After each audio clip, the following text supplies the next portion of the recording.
우리 모두는 목마름을 가지고 태어난다고 했습니다.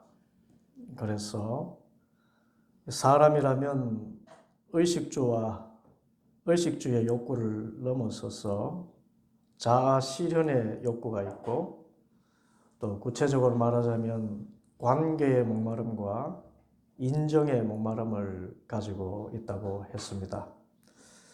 그런데 이런 목마름보다 더 근원적이고 차원 다른 목마름이 있습니다. 오로지 사람만이 가지고 있는 깊은 목마름이고 참된 목마름입니다. 그것이 무엇일까요? 그 목마름은 영원한 것에 대한 목마름입니다. 아무리 신은 없다고 말하는 사람도 죽음을 넘어서는 영원한 것에 동경이 있습니다. 지식적으로는 박사님이 되어도, 오히려 지성인일수록 이성을 넘어선 신비적인 것에 대한 목마름이 있습니다. 그래서 저 통일교 같은 이단 사이비에 오히려 교수들, 대학생들, 지식인들이 많은 것입니다. 이런 영원한 것의 본질은 무엇일까요? 그렇습니다. 우리가 믿는 하나님이시고 하나님이 예비해 놓으신 영원한 천국, 하나님 나라가 영원한 것의 본질임을 믿습니다. 우리는 모두가 이 땅의 삶으로는 만족이 없고 하나님과 함께하고 하나님의 백성으로 영원한 기쁨과 평안을 누리는 하늘나라를 소망하고 삽니다. 이런 궁극적인 소망을 영원한 목마름이라 하고, 예수님은 이 목마름을 채울 수 있는 유일하신 분이시고, 예수님은 이 갈증을 채워주시는 생수이시라고 말씀하셨습니다. 오늘 본문 앞에 나와 있는 요한복음 4장 13절 14절입니다. 이 물을 마시는 사람은 다시 목마를 것이다. 그러나 내가 주는 물을 마시는 사람은 영원히 목마르지 아니할 것이다. 내가 주는 물은 그 사람 속에서 영생에 이르게 하는 샘물이 될 것이다. 예수님이 주시는 물을 마시는 사람은 다시 영원히 목마르지 않는데, 그것은 그 사람 속에서 영생에 이르는 샘물이 된다는 말씀입니다. 이런 물이 어디 있습니까? 이런 물은 어떤 물입니까? 저 우물가의 여인의 생각에도 이런 물이 있다면 다시 물 떠러 올 일도 없고 목마를 일도 없을 것 같아서 말했지요. 선생님, 그 물을 저에게 주셔서 제가 목마르지도 않고 또 물을 기르러 여기까지 나오지도 않게 해주십시오. 그러면 여러분, 이 물이 무엇입니까? 목마르지 않은 이 물이 무엇입니까? 성경은 이 물을 하나님이시라고, 예수님이시라고, 성령님이시라고 말씀합니다. 예레미야 17장 13절, 주님, 이스라엘의 희망은 주님이십니다. 주님을 버리는 사람마다 수치를 당하고 주님에게서 떠나간 사람마다 생수의 근원이신 주님을 버리고 떠나간 것이므로 그들은 땅바닥에 쓴 이름처럼 지워지고 맙니다. 주님 곧 하나님이 생수의 근원이라고 하였습니다.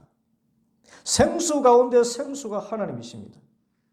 그리고 요한복음 7장 38절에 나를 믿는 사람은 성경이 말한 바와 같이 그에 비해서 생수가 강물처럼 흘러나올 것이다. 예수님의 말씀입니다.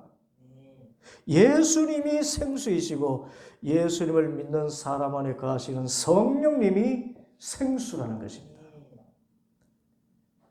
그래서 우리의 영원한 목마름은 하나님을 믿고 예수님을 주님으로 영접하고 성령님으로 충만할 때 완전히 해결되고, 그 영원한 생수를 영원하도록 마시는 하나님의 나라의 의와 평강과 기쁨을 누리게 되는 것입니다. 모든 육신의 갈증, 영혼의 갈증이 다 해소되는 것입니다. 그래서 예수님께서 외치신 것입니다. 요한복음 7장 37절, 명절의 가장 중요한 날인 마지막 날에 예수님께서 일어서셔서 큰 소리로 말씀하셨다. 목마른 사람은 다 나에게로 와서 마셔라. 일어서셔서 큰 소리로 외쳤어요. 목마른 사람은 내게로 와서 마셔라. 예수님께로 가서 예수님을 만나면 예수님께서 다시는 목마르지 않는 영원한 생수가 되셔서 나의 모든 갈증을 해결해 주실 줄 믿습니다. 이 생수를 저 사마리아 수가성 우물가의 여인이 마셨습니다. 남편이 5이나 되는 여인이었지요. 5 사람의 남자와 이혼하고 재혼하면서 세상에서 부정한 여인이라고 멸시당하던 이 여인이 예수님을 만나고 나서 그 타는 목마름이 다 해소되었습니다. 무엇을 보고 합니까? 예수님 생수를 마신 사람은 어떻게 될까요? 그것은 첫째로 세상의 모든 염려가 사라지게 됩니다. 28절입니다. 그 여자는 물동이를 버려두고 동네로 들어가서 사람들에게 말하였다. 여러분, 여자가 물동이를 어떻게 했다고 합니까? 물동이를 버려두고 동네에 들어갔습니다. 그 여자가 한낮에 우물에 나온 것은 동네 놀러 나온 것이 아니지요. 그래도 물을 마셔야 살 수 있기 때문에 사람들의 눈을 피해서 그 땡볕에 나온 것 아닙니까? 그런데 힘들게 우물까지 와놓고서는 물동이를 버려두고 동네로 들어갔습니다. 예수님 생수를 마신 사람의 모습은 이런 것입니다. 세상 모든 염려 근심에서 노임받습니다. 자유를 누립니다. 평안과 기쁨을 얻게 됩니다. 마음의 깊은 병이 고침을 받습니다. 이 여인이 세상 사람으로부터 그간 받은 멸시가 얼마나 큰 상처였겠습니까? 제가 요양보호사 공부하러 갔더니 21명 중에 16명이 여자들인데 이틀만 지나니까 서로 언니, 누구야 부르고 도시락 나눠 먹고 그렇게 다정하고 수다스러울 수가 없습니다. 꼭 참새 방앗간 같아요. 남자들은 입을 콕 다물고 있는데 옆에서는 조잘조잘 도시락 까먹으며 재미난 이야기, 맛있는 간식 나눠 먹으면서 아들 자랑에 남편 욕하는데 시간이 가는 줄 모릅니다. 그게 아줌마들의 낙이지요. 그런데 이런 여자의 소소한 행복도 누리지 못하고 집에 갇혀있다시피 살아가는 그 여인의 마음은 얼마나 답답하고 괴로웠겠습니까? 그런데 이 여인이 예수님 생수를 마시고 나서는 물덩이를 버려두었습니다. 목마름을 잊은 것입니다. 세상의 염려 근심 다 떠나간 것입니다. 그래서 주님 말씀하셨지요. 마태복음 11장 28절, 수고하고 무거운 짐을 진 사람은 모두 내게 오너라. 내가 너희를 쉬게 하리라. 아멘. 주님께 나아갔더니 이 쉼을 얻게 된 거예요. 이뿐 아니라 여인은 동네로 들어가서 사람들을 만납니다. 대인 기피증에 시달리던 여인이 그동안 자신을 경멸하던 그 사람들을 만나서 말을 걸기 시작합니다. 인간관계가 회복됩니다. 여러분, 이런 것입니다.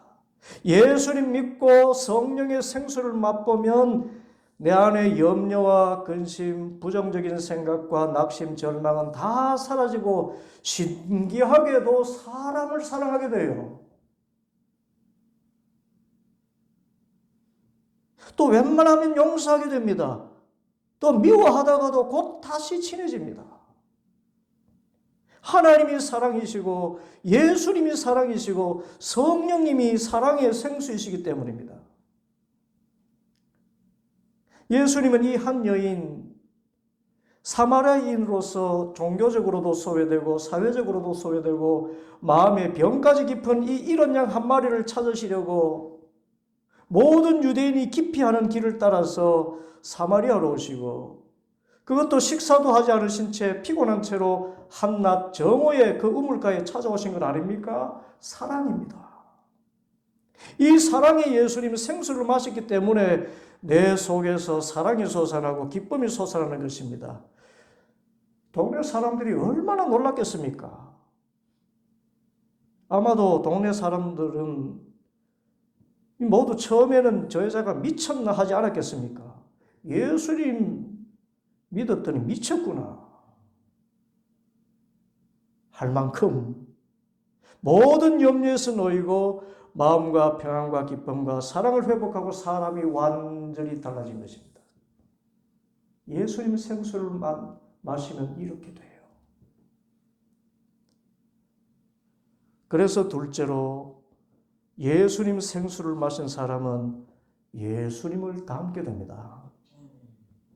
본문 보시면 여자가 물동이를 버려두고 동네에 들어가서 사람들에게 말하기를 29절 내가 한 일을 모두 알아맞히신 분이 계십니다. 와서 보십시오. 그분이 그리스도가 아닐까요? 자, 이 말은 예수님이 그리스도일지도 모른다는 추측이 아니고요. 사람들에게 예수님이 그리스도임이 틀림없다고 선포한 것입니다. 이분은 예수님 그리스도입니다. 당신들이 귀로 듣고만 알던 그 그리스도가 분명한데 와서 보시지 않겠습니까? 라는 그런 말입니다. 안드레가 예수를 만나고 베드로에게 했던 말과 같은 말입니다. 내가 그리스도를 만났어. 그런데 신기한 것은 여자가 이 말을 하니까 30절에 사람들이 동네에서 나와서 예수께로 갔다고 했습니다. 어떻게 어제까지 부도덕하고 음탕한 여자라고 욕하고 경멸하던 그 여자의 말을 듣고 예수님에게로 갈 수 있습니까? 어떻게 이런 일이 일어날 수 있을까요? 그것은 예수님을 만난 이 여인의 모습이 무언가 이해할 수 없는 초자연적인 힘에 이끌리는 모습이고 지금까지 그 여자에서 듣고 알고 있던 모습과는 전혀 다른 모습을 보았기 때문입니다. 한마디로 이 여인이 새 사람이 되었구나 느낄 정도로 다른 얼굴 모습, 다른 말투, 다른 자세를 보인 것입니다. 여러분, 예수님 생수를 마신 사람은 반드시 변하게 됩니다. 예수님을 주님으로 영접한 사람답게 예수님을 닮게 되는 것입니다. 그의 얼굴은 이전에 찌푸리고 어둡고 근심에 찌든 모습이 아니라 은은한 달과 같은 빛이 납니다. 그의 목소리는 평안하고 뭔가 생기가 있고 확신에 찬 말을 합니다. 그의 자세는 사람을 두려워하지 않습니다. 그러나 결코 거만하거나 위압적이지 않고 상냥하고 친절하고 겸손합니다. 우물가에 그 여인이 이렇게 변했습니다. 동네 사람들에게 찾아와서 당당하면서도, 여러분 지금까지 죄인 아닙니까? 근데 그 앞에서 아주 자유한 사람으로 서 있습니다. 그리고 겸손한 자세로 말합니다. 이분이 그리스도가 아닐까요?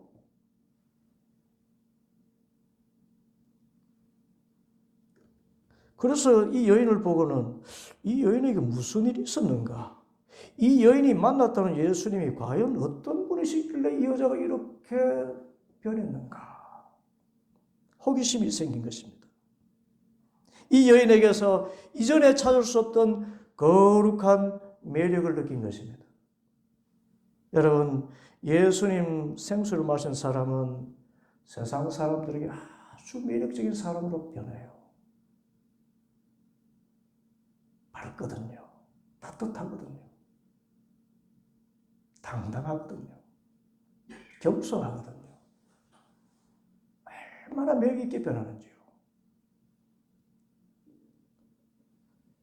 예수님 생수를 마신 사람은 이렇게 고상한 사람으로 변화됩니다. 당연하지요. 온유하고 겸손하신 예수님을 모셨기 때문입니다. 하늘 권세를 가지시고 악마를 꾸짖고 물리치시는 위엄과 능력의 예수님을 모셨기 때문입니다. 그래서 예수님 믿는 사람들은 표가 납니다. 사도 바울은 이것을 예수 그리스도의 편지라 그랬고요. 그리스도의 향기라 그랬습니다.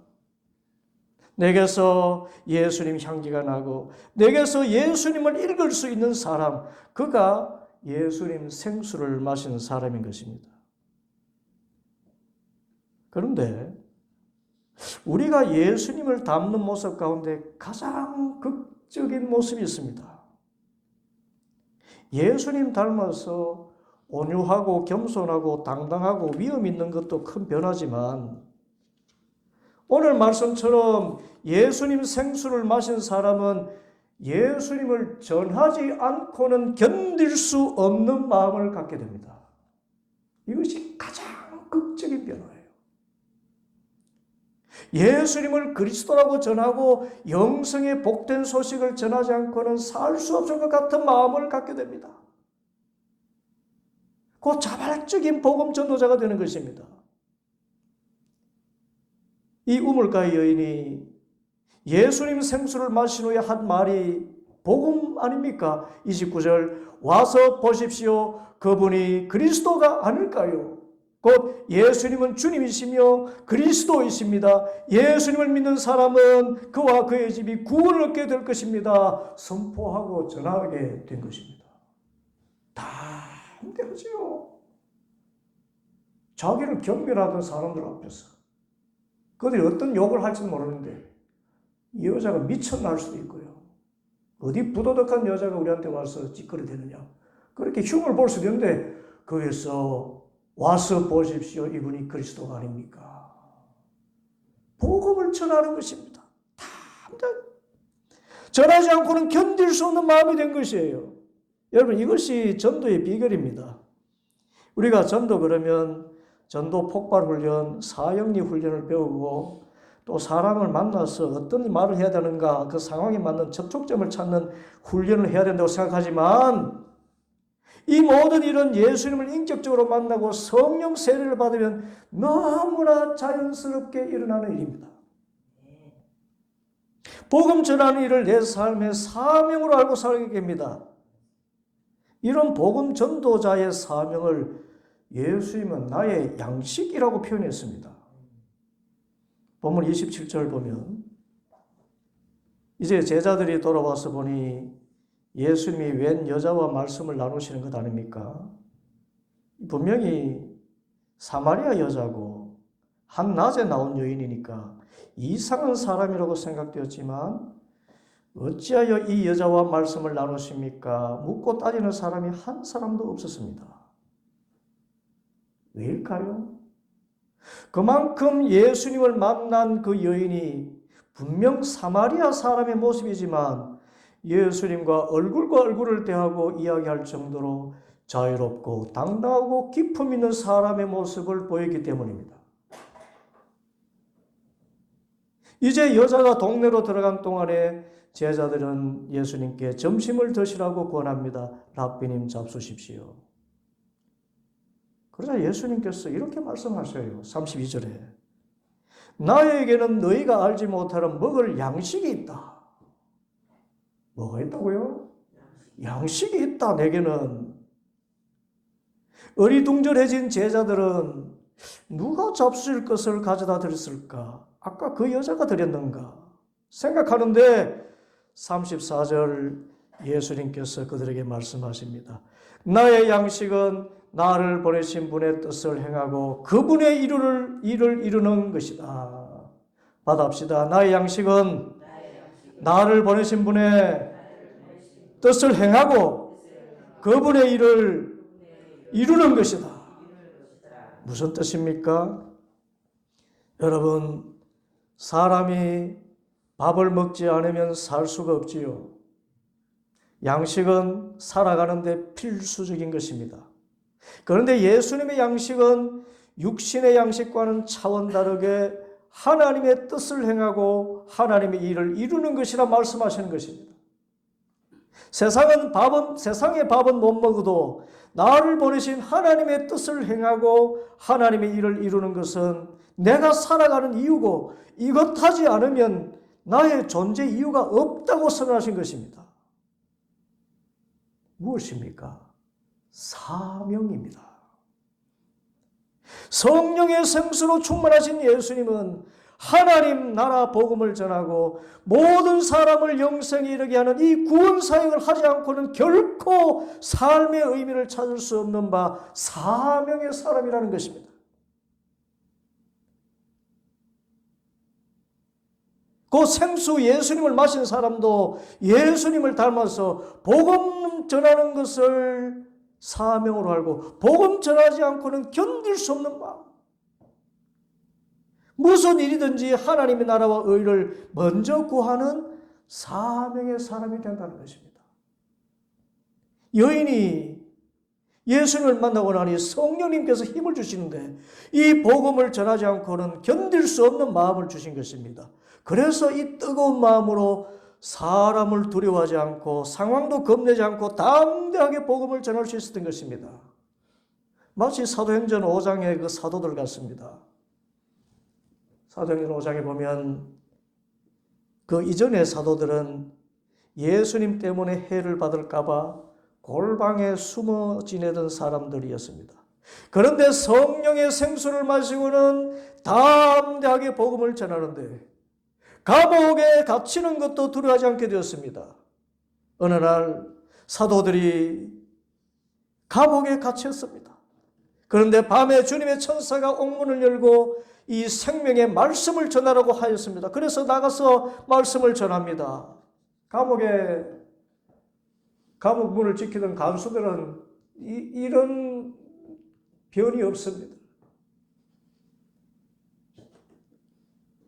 이분들이 보니까 감옥에서 나와서 성전에서 복음을 전하고 있으니까 대제사장, 서기관, 바리새인들 이분들도 깜짝 놀라고, 그래서 한 일이 이 사도들을 위협하고 심하게 매질을 했습니다. 그리고는 다시는 예수님의 이름으로 말하지 말라 명령하고 풀어주는데, 그때 사도행전 5장 41절 사도들은 예수 이름 때문에 모욕당할 수 있는 자격을 얻게 된 것을 기뻐하면서 공의회에서 물러나오더라. 예수님 때문에 핍박받을 수 있는 자격증을 얻었다. 여러분, 이런 역설이 어디 있어요? 골방에 숨어지던 사람들. 예수님 성령의 생수를 마시면 이렇게 복음 전하는 것을 정말 자격으로 알고 어떤 위험에도 오히려 기뻐하면서 복음 전하는 자가 되는 줄 믿습니다.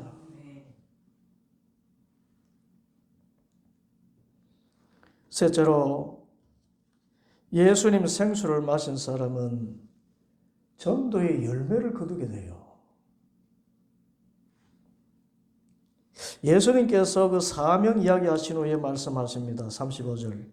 너희는 넉 달이 지나야 추수 때가 된다고 하지 않느냐. 그러나 나는 너희에게 말한다. 눈을 들어서 밭을 보아라. 이미 곡식이 익어서 거둘 때가 되었다. 여러분, 여기서 넉 달이 지나야 추수 때가 된다는 말씀은 자연적으로는 추수 때까지 넉 달쯤 남은 시점인 것 같습니다. 자연의 이치입니다. 그런데 나는 너에게 말한다. 눈을 들어서 밭을 보아라. 이미 곡식이 익어서 거둘 때가 되었다. 영적인 이치입니다. 복음 전도의 열매를 거두는 것은 언제나 어느 때나 항상 준비되어 있는 일이라는 것입니다. 영혼을 구원하는 이런 시기와 때가 정해진 것이 아니라 바로 지금이 복음 전할 때고 바로 지금이 또한 복음의 열매를 거둘 때라는 것입니다. 때를 얻든지 못 얻든지 항상 힘쓰라신 말씀의 뜻이 여기 있습니다. 그런데 더 중요한 것은 36절 말씀입니다. 추수하는 사람은 품삯을 받으며 영생에 이르는 열매를 거두어 드린다. 그리하면 씨를 뿌리는 사람과 추수하는 사람이 함께 기뻐할 것이다. 여러분, 복음을 전하는 사람은요, 추수하는 사람이 품삯을 받는 것 같이 하늘에 상급이 준비되어 있다는 것입니다. 그리고 보다 더 중요한 말씀은 37절에 그러므로 한 사람은 심고 한 사람은 거둔다는 말이 옳다. 나는 너희를 보내서 너희가 수고하지 않은 것을 거두게 하였다. 수고는 남들이 하였는데 너희는 그들의 수고의 결실에 참여하기만 한 것이다. 풀어서 말씀드리면 이렇습니다. 여러분, 복음을 전할 때 내가 전한 복음이 그 사람의 마음에 심겨진 것은 누가 하신 일입니까? 내가 한 일입니까? 하나님이십니까? 하나님이 하신 일이에요. 주 성령 하나님만이 복음 진리를 깨닫게 하시고 받아들일 수 있도록 하십니다. 사람이 마음으로 믿고 입으로 시인하는 건 모두 성령 하나님이 하신 일입니다. 그리고 내가 전도할 때 구원받기에 합당한 사람을 만나게 하시는 분은 누굽니까? 내가 그를 찾아서 만났습니까? 아니면 주님께서 만나도록 인도해 주셨습니까? 주님께서 인도해 주신 것이에요. 우리는 추수할 사람이 누군지 모릅니다. 그런데 그가 예수님을 주님으로 영접하게 된다면 그는 내가 복음을 잘 전해서가 아니라 하나님께서 그를 만나도록 해주시고 하나님께서 그의 마음을 열어서 복음을 심어주신 것입니다. 우리는 다만 하나님께로부터 보내심을 받아서 내가 수고하지 않은 것을 거두는 일만 하는 것입니다. 소위 영적인 말로 숟가락 하나만 얻는 것입니다. 이것이 복음 전하는 일입니다. 복음 전도는 심는 일부터 만난 일, 무르익게 하는 일, 추수꾼을 보내시는 일, 추수꾼이 낫을 들고 예수님 믿으십시오, 영생을 얻으십시오 할 때 그분이 예수님을 주님으로 영접하게 되는 일 모두가 하나님이 하시는 일이라는 것입니다. 그래서 수고는 남들이 하였는데 너희는 그들의 수고에 결실에 참여하게 된 것이다. 그런데요, 이 결실을 거두는 일을 심으신 하나님께서는 함께 기뻐하시다. 그랬어요. 이런 은혜로운 사역이 어디 있습니까? 상급도 있고요. 추수한다고 품삯도 준비해 주세요. 다 숟가락 하나만 얹기만 하면 되고 낫을 들고 거두기만 하면 되는 이 일을 하는 것인데 하나님께서는 함께 기뻐하실 뿐만 아니라 하늘의 상급을 예비하시고 많은 사람을 옳은 대로 돌아오게 하는 자는 하늘의 별과 같이 영원토록 빛나는 상급을 주리라.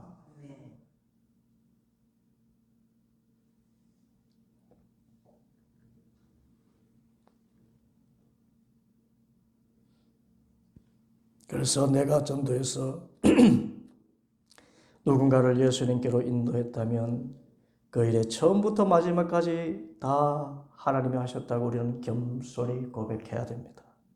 하나님이 심으시고 또 다른 일꾼을 통해서 이미 거름주고 물주기 했어서 나는 거두기만 하도록 다 준비해 놓으신 것입니다. 또는 반대로 내가 지금 복음을 전해서 당장 열매가 나타나지 않는다 해도 나의 이 수고를 인하여서 하나님이 정하신 바로 그때 또 다른 추수꾼을 통해서 하나님께서 반드시 거두게 하실 줄 믿습니다. 이 믿음이 어디서 오느냐? 예수님 생수를 마시는 사람 속의 마음속에 이 믿음이 주어진다는 것입니다. 그래서 복음을 전할 때 낙심하지 않고 열매를 거두어도 교만하지 않고 모든 영광 주님께 올려드리는 거룩한 삶을 살게 되는 것입니다. 그러면 이 은혜의 생수를 어떻게 마실까요? 생수이신 예수님을 어떻게 영접하게 될까요? 이 말씀에 답이 있습니다. 39절. 그 동네에서 많은 사마리아 사람이 예수를 믿게 되었다. 그것은 그 여자가 자기가 한 일을 예수께서 다 알아맞히셨다고 증언했기 때문이다. 사마리아 사람들이 왜 어떻게 예수를 믿게 되었습니까? 이 여자가 자기가 한 일을 예수님께서 다 알아맞히셨다고 증언했기 때문이다. 여러분, 간증입니다. 특히 내가 예수님 믿고 체험한 기적적인 일들을 간증하면 사람들이 예수님을 믿습니다. 예수님이 그렇게 많은 기적을 행하신 이유입니다. 기적을 보니까 하나님이 살아계시구나, 이분은 메시아구나, 그렇게 고백할 수 있습니다. 그래서 예수님을 믿게 되는 것입니다. 그런데 기적이라는 것은 이 여인처럼 예수님께서 자신의 과거를 다 맞추신 일도 기적이겠지만, 여러분, 가장 큰 기적이 무엇입니까? 정말 큰 기적은요, 예수님 믿고 사람이 변하는 것인 줄 믿습니다. 예수님 믿고 죄된 습관 다 버리고 혈기 다 끊어지고 또 내 마음에 쓰라린 상처가 다 치유받아서 얼굴에 평안이 회복되고 기쁨이 있는 얼굴로 살아가는 그 삶의 모습, 그것만 보여줘도 이것보다 더 큰 기적이 없어요. 이보다 더 감격적인 정은, 더 좋은 감정은 없습니다. 그런데 이보다 더 중요한 비결이 있습니다. 여러분, 그것은 바로 하나님의 말씀입니다. 40절에 사마리아 사람들이 예수께 와서 자기들과 함께 머무시기를 청함으로 예수께서 이틀 동안 거기에 머무르셨다.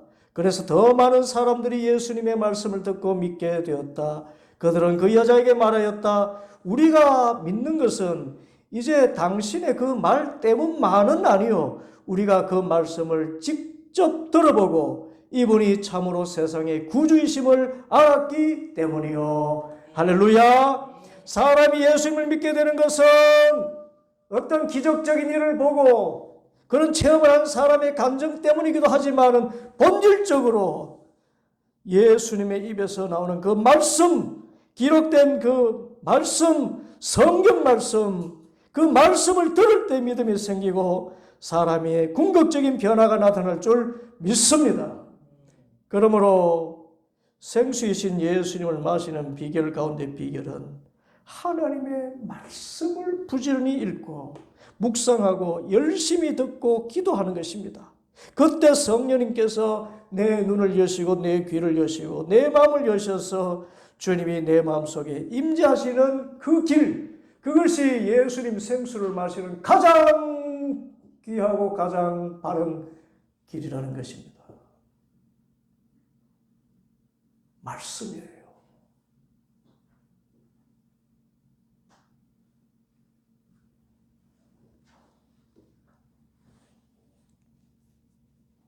우리 모두가 생수이신 예수님을 이미 마신 사람들로서 이 생수이신 예수님은 성령님으로 내 안에 가시잖아요.